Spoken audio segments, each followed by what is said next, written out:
se a gente pensasse num cenário onde uma empresa multimilionária, sediada lá no interior de Minas Gerais, tivesse o poder totalmente legal de, interceptar milhões de reais em impostos antes mesmo que eles chegassem aos cofres públicos lá em Brasília? Olha, é o tipo de engenharia financeira que, num primeiro momento, soa até como ficção, né? Exato, parece uma brecha no sistema.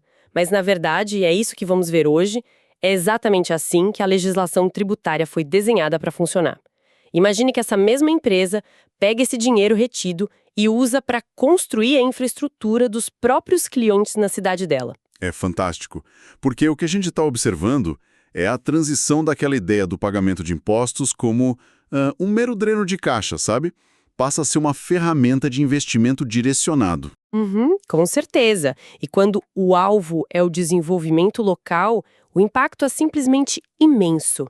E, bom, essa é a nossa missão na nossa imersão analítica de hoje.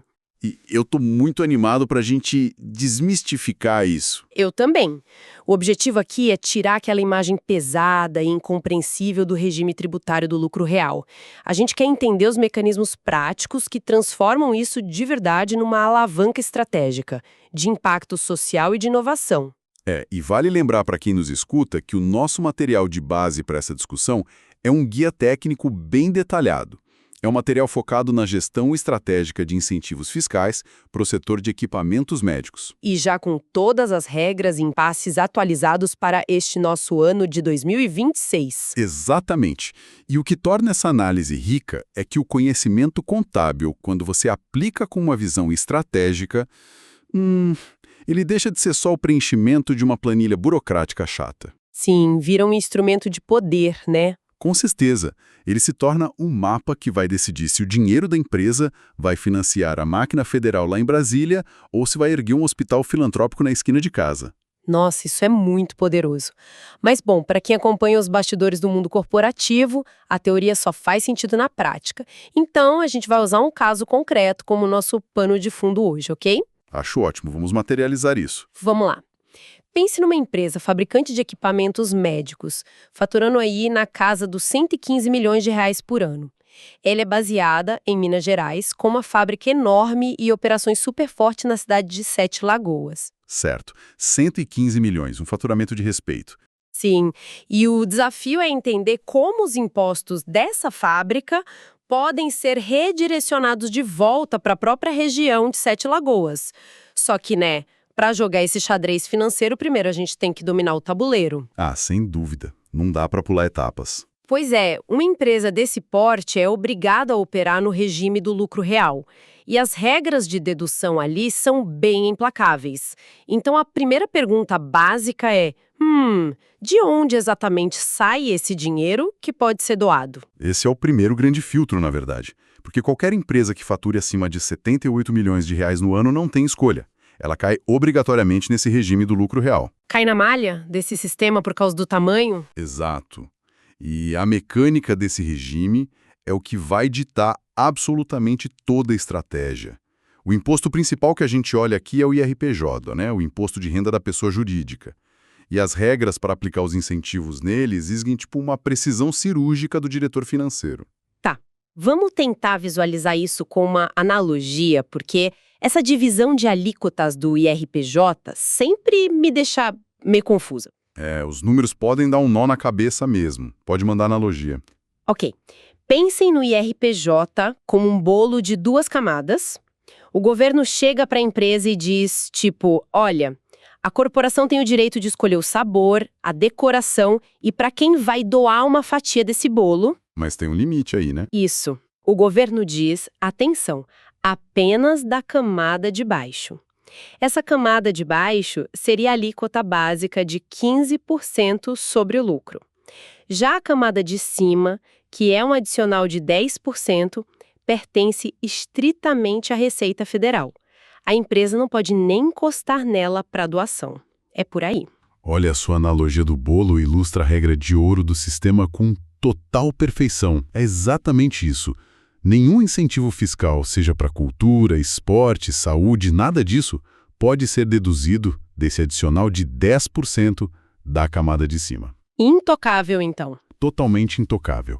E só para dar um contexto numérico para quem nos acompanha, esse adicional incide sobre qualquer parcela do lucro que ultrapasse R$ 20 mil por mês, ou 60 mil no trimestre. Peraí, 20 mil por mês para uma empresa faturando 115 milhões, o lucro dela ultrapassa isso rindo, né? Com certeza.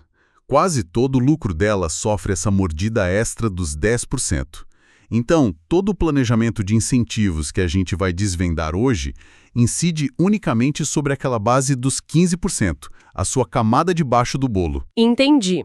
A margem de manobra é só ali. Isso. E, só para não deixar passar, a gente também tem a CSLL, que é a Contribuição Social sobre o Lucro Líquido, de 9%. Mas a mecânica dela é meio diferente. Diferente como? Ela não aceita deduções diretas do imposto a pagar, como o IRPJ. Ela aceita apenas algumas exclusões bem específicas da base de cálculo antes de você fazer a matemática final. Nossa, isso significa que a fatia que a empresa realmente consegue manobrar é bem menor do que parece à primeira vista, né? Sem dúvida. Tem que saber exatamente onde mexer. E o calendário de pagamentos, pelo visto, adiciona uma pressão gigantesca nisso. Especialmente na apuração trimestral que o nosso material de base menciona. Fechamentos em março, junho, setembro e dezembro. Cara, isso me soa como uma armadilha temporal. E é uma armadilha, viu? É o ponto onde muitas empresas simplesmente perdem milhões por pura falta de comunicação interna. Falta de comunicação? Como assim? Pensa assim, na apuração trimestral, a foto do lucro é tirada a cada 3 meses, certo? Digamos que a empresa faça uma doação lá em maio, esperando abater do imposto daquele trimestre. Ok, maio tá no segundo trimestre. Isso. Mas aí, no fechamento de junho, a contabilidade roda os números e descobre que a empresa operou no vermelho, apurou um prejuízo fiscal. E então não tem lucro para tributar. Exato. Não tem imposto a pagar naquele período específico. Aí, o dinheiro da doação que saiu do caixa lá em maio, bom, a janela legal para deduzir aquilo simplesmente evaporou. Caramba! O crédito não rola automaticamente para frente no próximo trimestre. Não de forma simples e direta assim. A janela fecha e você perde o incentivo. Ou seja, o departamento de marketing social, que quer fazer a doação e patrocinar um projeto lindo, precisa, estar olhando para a mesma tela de computador que o departamento de contabilidade. Perfeito. É a definição de gestão integrada. Se o balancete indicar que o trimestre vai fechar no vermelho, a diretoria tem que puxar o freio de mão e segurar a doação. Faz todo sentido. O balancete dita o ritmo dos cheques. Porque se houver descompasso, a empresa acaba fazendo caridade com o próprio caixa da operação, em vez de usar o dinheiro do imposto. E não é esse o objetivo do planejamento estratégico, né? Sempre procuram os holofotes. Né? E os grandes holofotes dos patrocínios no Brasil sempre foram a cultura e o esporte, através da famosa Lei Rouanet e da Lei de Incentivo ao Esporte. Só que as fontes da nossa discussão mostram que, agora em 2026, essas áreas viraram um verdadeiro campo de batalha burocrático. A situação está bem complexa. Historicamente, cultura e esporte formam, o pilar mais visível das práticas ESG de uma corporação. Na cultura, via Lei Rouanet, o limite histórico de dedução sempre foi de 4% do IRPJ. E dentro desses 4% tem umas regrinhas diferentes de abatimento, não tem? Tem sim. Você tem os projetos do artigo 18, tipo museus, artes cênicas, música instrumental, que deixam a empresa abater 100% do valor investido do imposto devido. Nossa, 100% é maravilhoso. É o melhor cenário. E também tem o artigo 26. Esse dá uma dedução parcial, de 30% a 40%. Mas, em contrapartida, ele permite que a empresa faça uma grande exposição da marca dela e ainda dá direito a uma cota de 10% de ingressos gratuitos. Ah, entendi. É aquele caso onde a empresa distribui ingressos para clientes e funcionários. Super vantajoso para o marketing. E no campo do esporte, o que aconteceu? Porque teve uma mudança legislativa enorme recentemente, né? Sim, a Lei Complementar 222, aprovada no finalzinho de 2025, foi uma grande vitória para o setor. O Congresso finalmente tornou os incentivos esportivos permanentes, certo? Antes, eu lembro que eles precisavam ser renovados toda hora. Era um pesadelo logístico. Era terrível para o planejamento de longo prazo. E mais do que trazer essa estabilidade, a lei subiu o teto. O limite geral de dedução foi para 3%. E não tem um bônus para projetos sociais? Tem sim. Se o projeto esportivo for de inclusão social em áreas de vulnerabilidade, o teto sobe e encosta em 4%.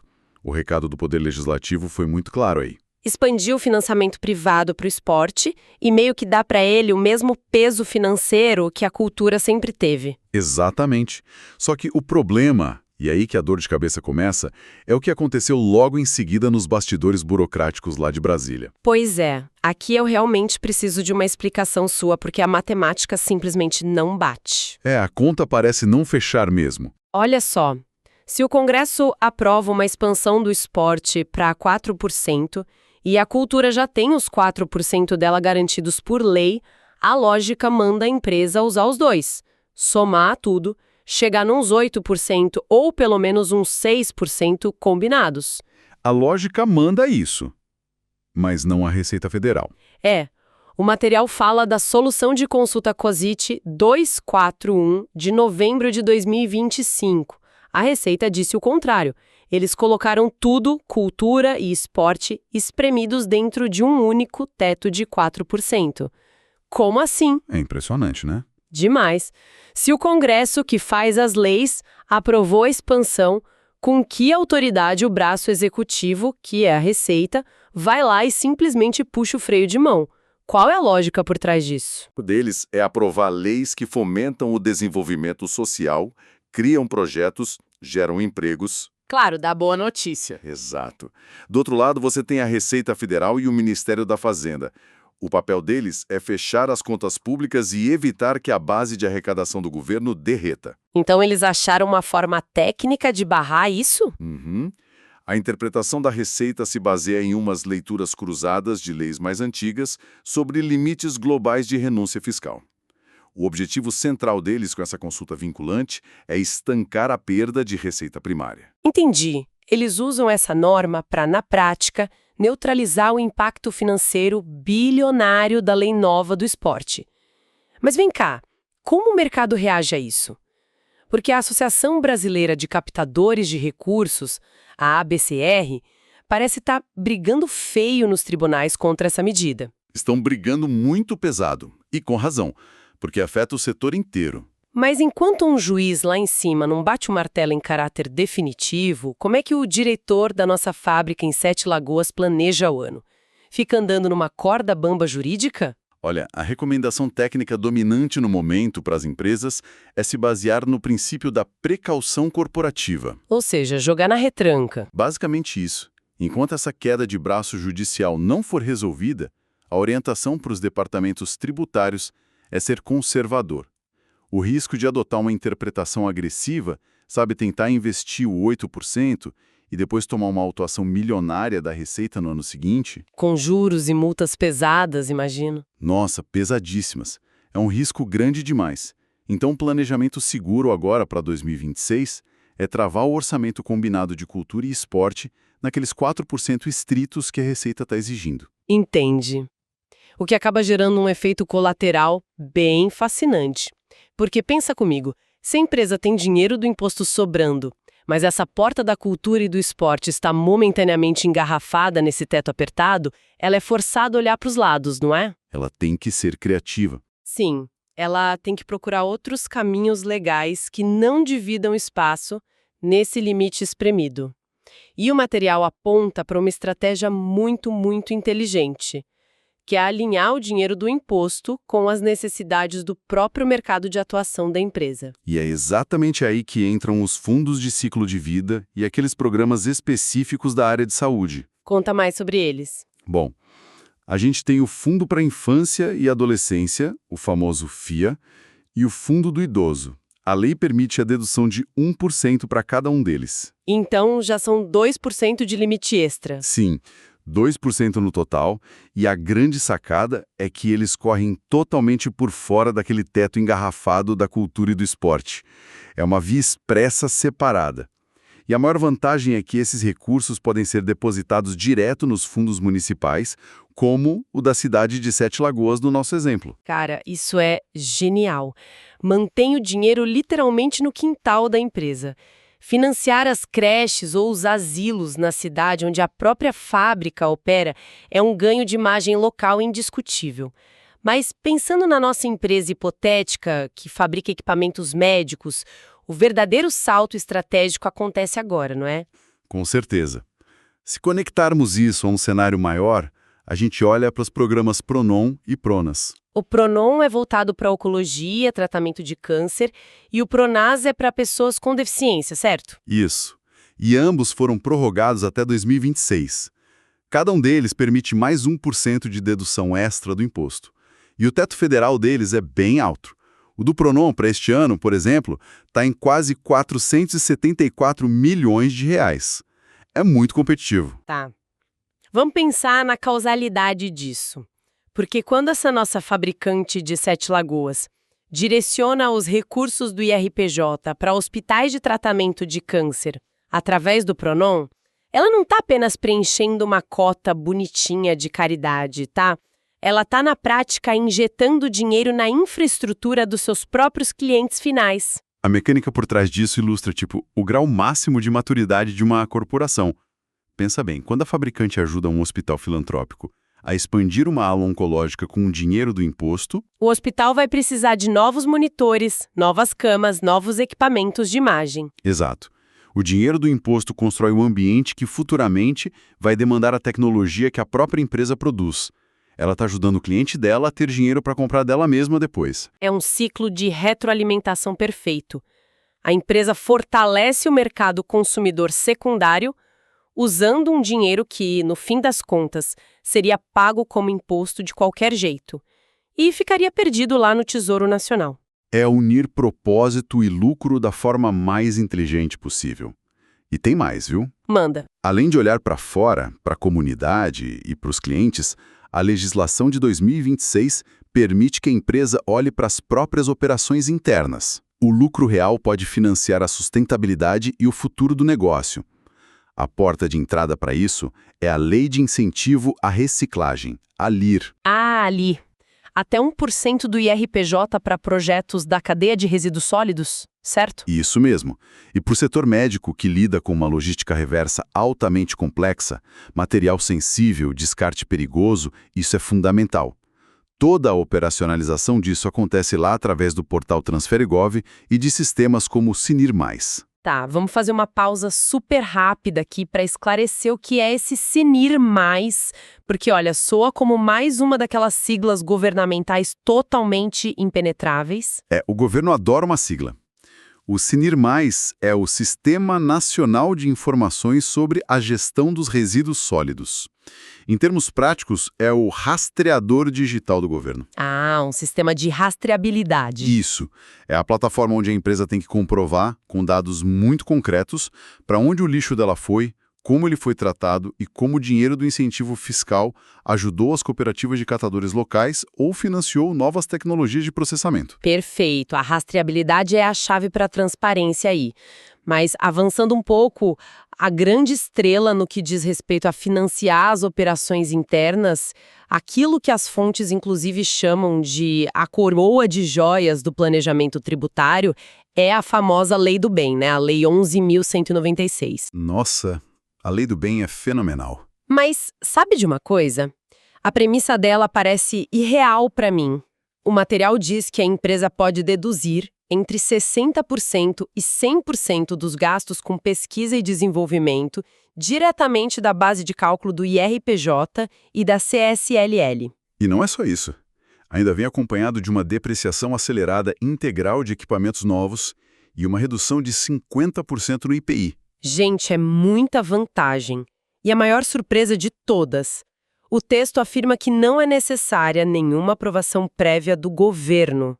Você não precisa bater na porta de um ministério pedindo licença.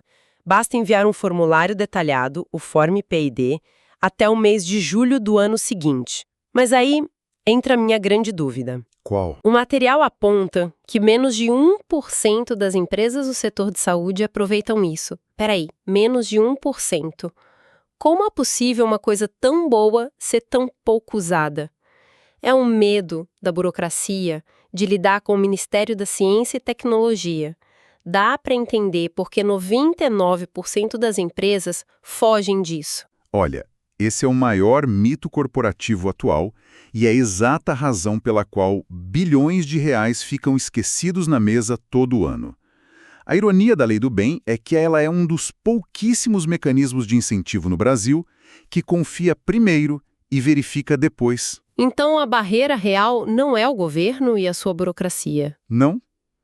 A empresa usufrui do benefício ao longo do ano inteiro, no fluxo de caixa normal dela, e só presta contas no ano seguinte. A barreira de verdade é o abismo cultural dentro dos próprios corredores da empresa. Como assim, um abismo entre departamentos? É um verdadeiro choque de idiomas operacionais. Imagina o departamento de engenharia daquela nossa fábrica em Sete Lagoas. Os caras resolvem problemas complexos todos os dias. Desenvolvem novos softwares embarcados com inteligência artificial, adaptam sensores, criam protótipos de equipamentos. P&D puro? Sim, P&D puro. Mas a engenharia não sabe traduzir esse esforço diário brilhante para a linguagem contábil. E do outro lado do corredor, o departamento de contabilidade apenas consolida as notas fiscais e a folha de pagamento. Ah, tô entendendo, gargalo. O contador não sabe olhar para uma folha de pagamento gigante e distinguir o que é uma hora de manutenção de rotina de uma máquina e o que é uma hora dedicada exclusivamente à pesquisa de uma nova tecnologia. Nossa, então o engenheiro inova, o contador lá na sala dele só vê um custo genérico de folha de pagamento e o benefício fiscal da Lei do Bem simplesmente escorre pelo ralo. Escorre totalmente. Para uma empresa de tecnologia médica lidando com o IA e Big Data em 2026, ignorar a Lei do Bem é basicamente optar por pagar a conta inteira da inovação enquanto assiste a concorrência ser subsidiada pelo governo. A negligência nesse ponto é, nossa, um custo de oportunidade gigantesco. Sim, e requer apenas que alguém da empresa faça essa ponte, sabe? Documentando o processo de inovação em tempo real com o rigor que a legislação tributária exige. Bom, nós fizemos um voo panorâmico super interessante sobre as leis federais até agora, né? A cultura apertada naqueles 4%, os fundos de saúde retroalimentando o mercado, o incentivo à reciclagem e além do bem. Foi um panorama e tanto. Mas a teoria grandiosa de Brasília precisa aterrissar no chão de fábrica em algum momento. Precisamos entender o impacto local, lá em Minas Gerais, onde a nossa empresa opera de fato. Quais são as alavancas que o Estado de Minas Gerais oferece para compor esse superplanejamento global? A estratégia estadual funciona com uma dinâmica um pouquinho diferente, porque a moeda de troca aqui não é o IRPJ federal, mas sim o ICMS, o Imposto sobre a Circulação de Mercadorias. Que é o imposto estadual. Exato. E Minas Gerais possui um ecossistema muito maduro para isso. A Lei Estadual de Incentivo à Cultura, a LEIC, e a Lei Estadual de Incentivo ao Esporte lá, permitem que a empresa deduza um percentual, que geralmente vai de 2% a 3%, diretamente do saldo devedor mensal do ICMS. A vantagem imediata que eu vejo aí é a velocidade, né? Não é preciso esperar o fechamento longo de um trimestre ou o fim do ano, como acontece no IRPJ. O abatimento no ICMS acontece aí no fluxo de caixa mensal da operação. Sim, o dinheiro gira muito mais rápido. E o impacto é totalmente visível na região. O nosso material base cita como exemplos práticos o patrocínio ao Carnaval da Liberdade e o apoio financeiro direto a cooperativas de base na própria cidade de Sete Lagoas. Isso é muito legal. O recurso financeiro gerado ali não precisa fazer aquela viagem demorada até a capital do país para depois depender de vontade política ou emendas parlamentares para voltar. Ele fica retido na fonte e é aplicado direto na comunidade vizinha fábrica. É o poder do imposto descentralizado. Mas olha, tem uma outra ferramenta estadual e municipal que a gente precisa discutir, que demanda uma matemática muito específica. Qual? As doações diretas para as OSCIPs, as organizações da sociedade civil de interesse público. As nossas fontes alertam com bastante ênfase que a contabilidade disso é fundamentalmente diferente do que vimos na Lei Rouanet. Ah, bom ponto. Como funciona o mecanismo real por trás disso? porque parece que confunde muita gente. Confunde demais e é fundamental compreender a diferença para não errar o balanço no final do ano. Lembra da Lei Rouanet? A dedução lá é direta no imposto devido. Se a empresa doar R$100 mil, são R$100 mil a menos no boleto final do IRPJ. É uma troca de 1 para 1. Certo, o imposto cai na mesma proporção. E nas OSCIPs? No caso das OSCIPs, o formato muda. O valor que você doa é lançado como uma despesa operacional da empresa e tem um limite máximo de 2% do lucro operacional bruto. Tá, vamos tentar traduzir isso para números absolutos para ficar cristalino para quem nos acompanha. Digamos que a fábrica doe R$100 mil para uma OSCIP lá em Sete Lagoas. Ela não vai descontar R$100 mil do imposto a pagar no final, certo? Não, não vai. Ao registrar isso como uma despesa operacional, o que ela está fazendo, na verdade, é diminuir o tamanho do lucro que será tributado lá na frente. Exatamente. Esse é o mecanismo. O lucro contábil da empresa diminui em R$100 mil. E como a carga tributária combinada do lucro real, somando o IRPJ e a CSLL, gira em torno de 34%, pagar imposto sobre um lucro que agora é R$100 mil menor... Gera uma economia de R$34 mil em impostos. Perfeito. Então, quando a empresa passa aquele cheque de R$100 mil para a OSCP, o impacto líquido, o custo real no bolso da corporação, é de R$66 mil. O governo, através da redução do imposto, acaba subsidiando indiretamente os outros R$34 mil.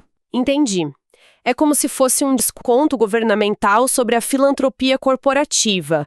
Só que, bom, nem tudo são flores. Aqui nós precisamos enfrentar a dura realidade burocrática dessa brincadeira toda. A burocracia brasileira não perdoa. Pois é. Ao longo dessa nossa análise, vários nomes e processos meio intimidadores apareceram nas fontes. Exigência de recibos oficiais com numerações específicas. Obrigatoriedade de publicar relatórios gigantescos no Diário Oficial, abrir contas bancárias exclusivas de captação e a menção constante a um tal de LALUR. O que é o LALUR, afinal? Um famoso LALUR. Significa Livro de Apuração do Lucro Real. Simplificando bastante, é o Diário Oficial Interno da empresa.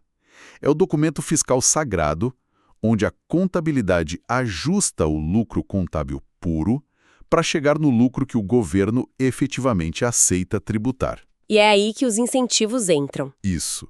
E é nesse livro que a empresa precisa detalhar e provar, tipo, centavo por centavo, cada adição, cada exclusão ou dedução que ela fez com base nas leis de incentivo. Basicamente é o caderno de provas da matemática tributária. E se a prova estiver errada? Porque o material adverte sobre um risco iminente de glosa fiscal. E olha, os números das penalidades assustam. Falam em multas de mora que variam de 20% a 75%. É bem pesado. Só para deixar claro, uma glosa significa que a Receita Federal olha para aquele recibo do hospital oncológico ou da cooperativa cultural, diz que há um erro formal, cancela o crédito que a empresa usou, exige um imposto retroativo. E ainda aplica uma multa de até 75% em cima de todo o valor. Meu Deus, olhando para esse cenário de risco punitivo altíssimo, a pergunta que fica é, vale a pena? Sério, todo esse esforço homérico de planejamento, de contratar a equipe, só para redirecionar, sei lá, R$1 milhão por ano para a comunidade de Sete Lagoas. Isso compensa o risco de uma autuação que pode rasgar o caixa da empresa ao meio? É uma ótima pergunta. E é exatamente essa avaliação de risco que paralisa muitas diretorias hoje em dia. Mas a análise fria do mercado atual mostra uma coisa interessante. O risco de não fazer é ainda mais prejudicial a longo prazo. Omissão também custa caro, né? Muito caro. Hoje, práticas consistentes de ESG, que englobam a responsabilidade social financiada justamente por esses incentivos, são exigidas por grandes fundos de investimento. Elas condicionam acesso a linhas de crédito com juros mais baixos nos bancos e já são, inclusive, critérios de desempate em licitações públicas na área da saúde. Ou seja, a empresa pode perder grandes negócios por se recusar a ser um agente social ativo na própria região. Exato. Utilizar a capacidade total de incentivos fiscais é um diferencial competitivo muito agressivo. Isso transforma a imagem da empresa em Sete Lagoas, consolida ela como uma instituição cidadã, sabe? Que investe no bem-estar local de uma maneira que nenhuma campanha de publicidade tradicional em outdoor jamais conseguiria alcançar. É um marketing muito mais profundo e real. E sobre o risco da multa? Então, o risco da glosa fiscal, embora seja real e as multas de 75% sejam severas, é um risco totalmente mitigável. Não requer tecnologias espaciais para evitar isso, requer apenas processos de compliance muito rigorosos. É ter pastas organizadas, fazer validação jurídica de todos os recibos antes de lançar e ter uma conciliação bancária impecável. Entendi. Fazer a lição de casa direitinho. Isso nos leva a uma síntese muito clara de tudo que a gente desbravou hoje, né? O regime do lucro real é um labirinto, sem dúvida alguma, mas é um labirinto desenhado com portas de saída opcionais. E a corporação que conhece bem as regras pode escolher por qual porta sair. Exato. Ela pode adotar uma postura passiva e transferir todos os seus impostos religiosamente para a conta central e totalmente anônima da União, torcendo para que as políticas públicas federais resolvam os problemas do país de forma ampla, ou ela pode assumir as rédeas da própria conformidade tributária. E, ao fazer isso, ela redireciona milhões de reais com precisão de laser. Ela se transforma na principal força motriz de fomento à cultura, ao suporte oncológico, à reciclagem e ao esporte dentro da sua própria cidade. Olha, é a consolidação perfeita do capitalismo focado em stakeholders. Uma empresa fabricante de equipamentos médicos entende que vender máquinas é apenas o meio. O fim, o objetivo real, é promover saúde e qualidade de vida. Exatamente. E utilizar os mecanismos tributários para estruturar os hospitais locais e investir em tecnologia via lei do bem é realizar a missão principal da companhia antes mesmo do produto físico sair pela porta da fábrica. É o impacto que vai muito além do balanço financeiro. Com certeza. A nossa discussão de hoje revela uma dinâmica fascinante sobre como a legislação tributária brasileira, mesmo com todos os atritos estruturais entre os poderes que a gente viu, tenta direcionar o dinheiro público através da renúncia fiscal, utilizando a agilidade das escolhas de entes privados. E isso deixa uma reflexão profunda para quem nos escuta. Uma reflexão necessária, eu diria. Pois é, as nossas fontes documentam com muita clareza como as empresas estão se tornando máquinas hipereficientes de análise local. Elas conseguem mapear dores imediatas e aplicar recursos rapidamente, seja erguendo uma nova ala num hospital com o Pronon, construindo uma creche por meio do Fundo da Infância, ou financiando usinas de reciclagem de resíduos complexos. Muito mais rápido que o poder público faria sozinho. Exatamente.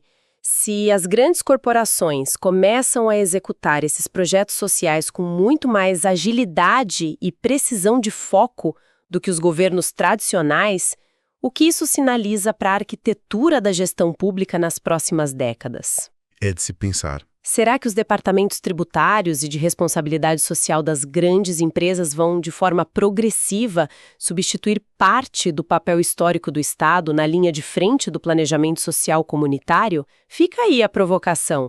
É uma evolução nas engrenagens da sociedade que definitivamente merece ser acompanhada de muito perto por todos nós. Continuem questionando o fluxo das coisas e as estruturas ao redor. Um grande abraço e até a próxima discussão.